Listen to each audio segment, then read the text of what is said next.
C'est dans le département des Juifs dans les camps de concentration. Eh bien, pour les Harkis, jusqu'à aujourd'hui, depuis maintenant 62, il n'y a toujours pas cette reconnaissance en France. Voilà. Et c'est une catégorie un peu délaissée.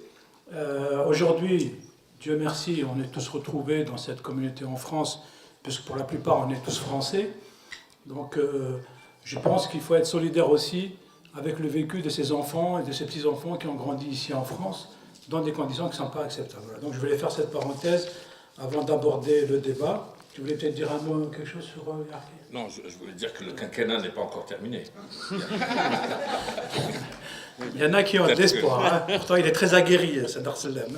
Tous les candidats qui veulent... Les Algériens, ils ont entendu 130 ans, ils n'ont pas eu de droit, alors... Alors le quinquennat n'est pas fini, mais alors il y a tellement de promesses non tenues que comment il va faire? Voilà. Et vous savez que quand se déclenche le 1er novembre 1954, il y a un grand poète algérien qui s'appelle Moufdi Zakaria. Et, donc, alors, Moufdi Zakaria a écrit beaucoup de poèmes. C'est un grand poète.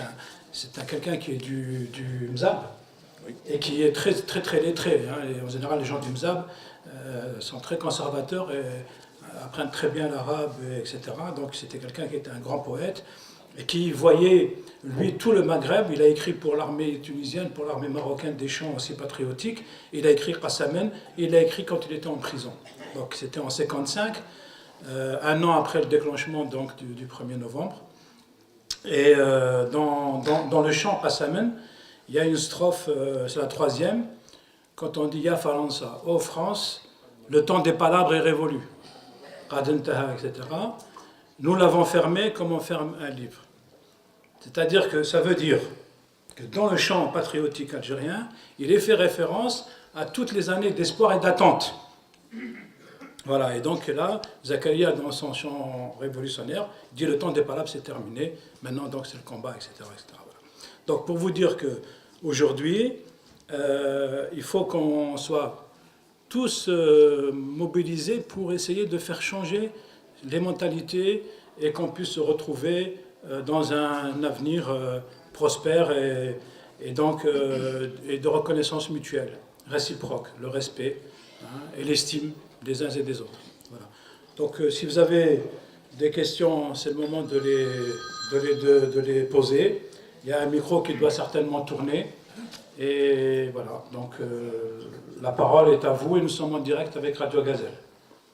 Voilà. Il y a le technicien qui va vous donner le micro.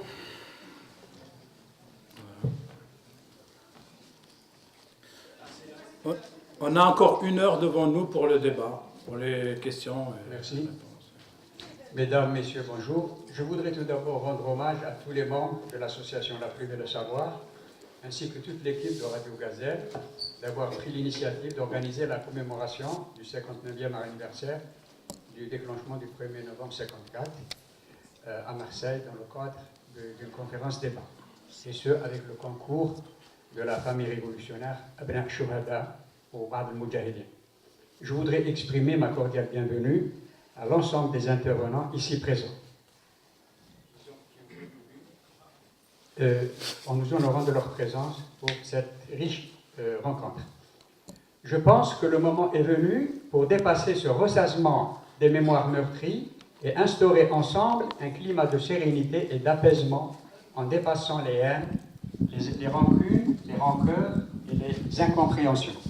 Je crois aussi, à mon humble avis, que les médias des deux pays et le politique des deux pays, des deux rives, ont un rôle stratégique à jouer pour atténuer et pallier cette ère des mémoires qui n'a que trop duré. Nous devons nous efforcer à réconcilier les mémoires en tirant les leçons de l'histoire et construire ensemble, enfin, un avenir chargé de défis à instaurer, à relever dans un monde multipolaire et fortement concurrentiel.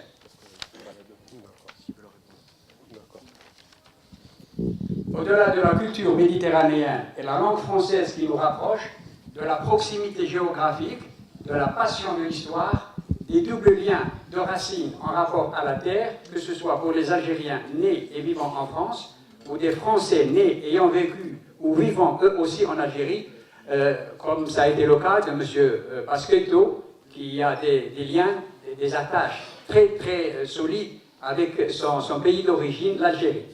Les défis de la mondialisation et l'intérêt géostratégique sont très forts. Et de ce fait, je suis personnellement de ceux qui estiment que l'Algérie, tout autant que la France, doivent travailler sérieusement sur l'idée d'un couple franco-algérien en géopolitique de part et d'autre des deux rives, qui soit solide et intelligent et qui pèsera de tout son poids sur la paix, la sécurité, les échanges économiques et culturels entre les peuples du bassin méditerranéen. Un bassin méditerranéen qui est symbole de paix, de prospérité et de joie de vivre pour ces populations très attachantes. La question que je souhaiterais poser à M. Sellem est la suivante. L'un des enjeux des relations algéro-françaises est l'écriture de l'histoire de la guerre d'Algérie. Il y a en Algérie, à mon humble avis, peu de gens de métier qui font le bois, tandis qu'en France, il y a une armée d'historiens, de chercheurs pour accomplir la tâche de l'écriture de l'histoire. Comment, selon vous, M. Sellem, parer à ce déséquilibre? Ne pensez-vous pas, M. Sellem, que pour le moins paradoxal de voir d'un côté la grandeur et la complexité de la révolution algérienne, qui a eu un grand écho à travers le monde, et de l'autre côté, l'indigence de l'appareil académique, universitaire, censé en assurer l'étude et la transmission. L'étude et la transmission de l'écriture de la révolution algérienne, elle se fait très mal en Algérie, du fait qu'il y a une indigence de cette révolution, de l'appareil académique et universitaire qui doit prendre en charge l'écriture de l'histoire. Merci, merci. On a bien compris la question. Merci. Il va vous répondre. Et je crois que c'est vrai ce que vous dites, pendant très longtemps en Algérie, il n'était pas possible d'écrire librement cette histoire. Il va vous répondre. Bon, ça c'est une grande question. Du point de vue du résultat vu d'ici, de France, ce que vous dites est vrai. Mais il ne faut pas croire qu'il n'y a pas d'historien algérien. Si vous voulez, ce qui s'écrit en provenance des acteurs de la guerre, notamment en arabe, les 2/3 de ce qui s'écrit sur la guerre d'Algérie se fait en arabe de la part d'anciens acteurs qui ont senti arriver le temps des témoignages où ils ne pouvaient plus garder pour eux. Et moi, j'adresserai une sorte de critique aux historiens français, notamment la jeune génération. Là, vous avez des agrégés qui ont des bourses, qui travaillent rapidement. C'est vrai ce que vous dites. Il y a un déséquilibre qui n'est pas dû à la mauvaise qualité des historiens algériens, mais à l'état de délabrement dans lequel la recherche algérienne a été maintenue pendant trop longtemps. C'est en train de changer. Personnellement, j'accueille des jeunes historiens algériens dont certains quittent l'Algérie pour la première fois et qu'on envoie aux archives à Nantes, aux archives diplomatiques, à Vincennes, etc. Il y a des travaux très intéressants, mais qui n'ont pas été publiés. Et la presse algérienne ne parle pas. La presse algérienne parle des colloques, à l'hôtel Roissy, etc. Mais vous avez une coopération entre les grands historiens français qui, eux, ont senti que rien ne peut se faire sans le contact avec les Algériens. Ce n'est pas le cas de la jeune génération. Vous avez une jeune historienne qui a travaillé sur la torture, elle a fait une bonne thèse, qui a dit une fois dans une réunion fermée, moi je travaille sur les tortionnaires, les torturés ne m'intéressent pas.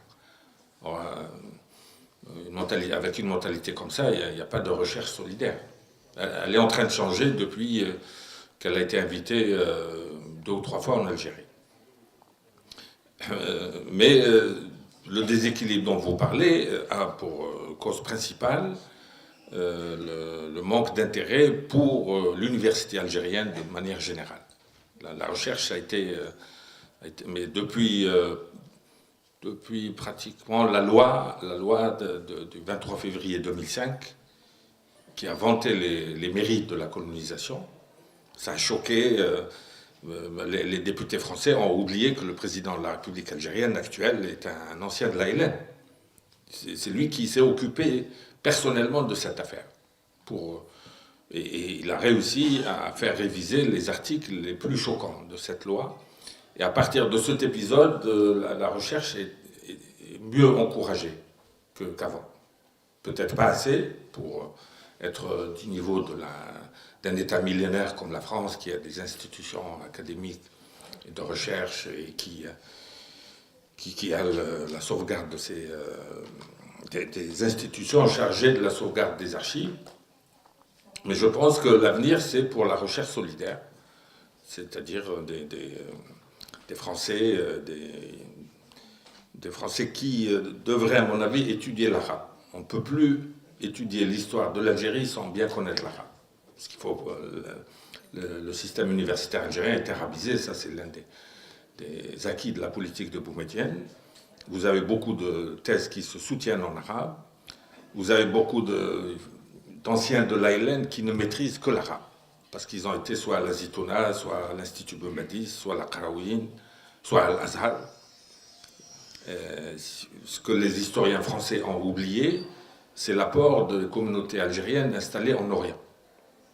D'après les rapports français, qui s'intéressaient de près à ce qui se passait au Caire, vers 1957, il y avait déjà 300 instructeurs venus d'Orient, qui sortent de l'université de l'Azhar, de Dar al-Ulum, etc., et qui ont servi d'instructeurs des Katibas de l'ALN. Donc c'est un chiffre qui a impressionné les services français à l'époque. Et c'est d'où la forte concentration de témoignages écrits en arabe, directement.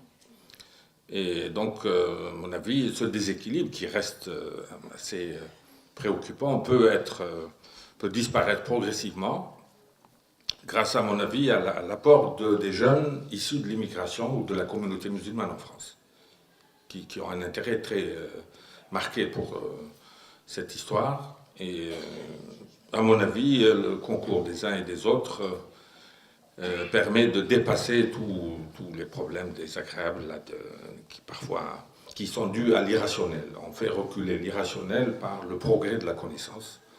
Or, nous avons des archives qui n'ont jamais été ouvertes.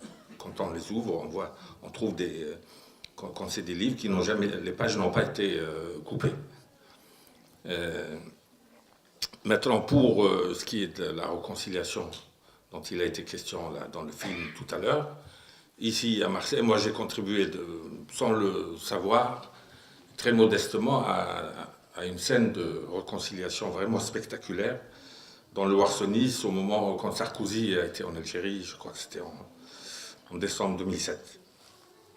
Sarkozy a fait les déclarations que vous savez, qui ont choqué une partie des Algériens, mais juste après son départ, un certain Slimane El-Roul. Slimane El-Roul est un ancien du commando Jamal de la Mintaqa 3 de la Wilaya 4, qui vient assez régulièrement à Marseille. Alors Slimane El-Roul, aux archives militaires de Vincennes... C'est pas le rôle de Marseille, il faut leur préciser. Comment? C'est pas le rôle de Marseille. Je ne sais pas s'il y a un lien de parenté. Oui. Ils le connaissent tous. Slimane El-Roul, bon, il vient régulièrement, pour une raison ou pour une autre, mais il y a un ancien militaire qui